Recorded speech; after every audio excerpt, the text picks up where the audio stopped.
ജീവിതത്തിൽ ഒരു തവണെങ്കിലും ഫ്ലൈറ്റ് യാത്രയായിട്ട് ബന്ധപ്പെട്ട് ബുദ്ധിമുട്ടുകൾ അനുഭവിക്കാത്തതായിട്ട് ആരും തന്നെയില്ല. എന്നാൽ ഫ്ലൈറ്റ് യാത്രയിൽ നമ്മൾ നേരിടുന്ന ബുദ്ധിമുട്ടുകൾക്ക് നമുക്ക് നഷ്ടപരിഹാരം കിട്ടും എന്നുള്ളതിന്റെ ഒരു ഉദാഹരണമാണ് ഇവിടെ പറയാനുള്ളത്.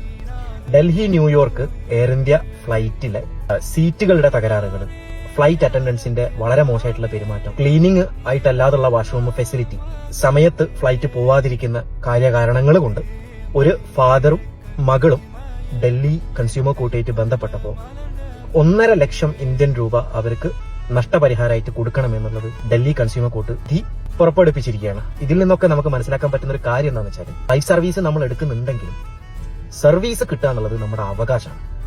ആ അവകാശം നിഷേധിക്കുന്ന രൂപത്തിൽ എന്തെങ്കിലും കാര്യങ്ങൾ എയർലൈൻസിന്റെ ഭാഗത്ത് നിന്ന് ഉണ്ടായി കഴിഞ്ഞാൽ നമുക്ക് കൺസ്യൂമർ കോർട്ടിനെ അപ്രോച്ച് ചെയ്യാം. അവിടുന്ന് കൃത്യമായിട്ടുള്ള ഇൻസ്ട്രക്ഷൻസ് കൺസ്യൂമർ കോർട്ട്സ് എയർലൈൻസുകൾക്ക് നൽകുമെന്നുള്ളത് തന്നെയാണ്. പക്ഷേ നിർഭാഗ്യവശാൽ നമുക്കാർക്കും അതിനുള്ള ടൈമില്ല, പിന്നെ അതൊരു ലോങ് പ്രോസസ്സാണ്, അതിനുള്ള ക്ഷമയില്ല എന്നുള്ളതാണ്. ഇത് സംഭവിച്ചിട്ടുള്ളത് വെരി റീസെന്റ് ആണ്, ഒരുപാട് വർഷങ്ങൾ മുന്നേ ഒന്നുമല്ല.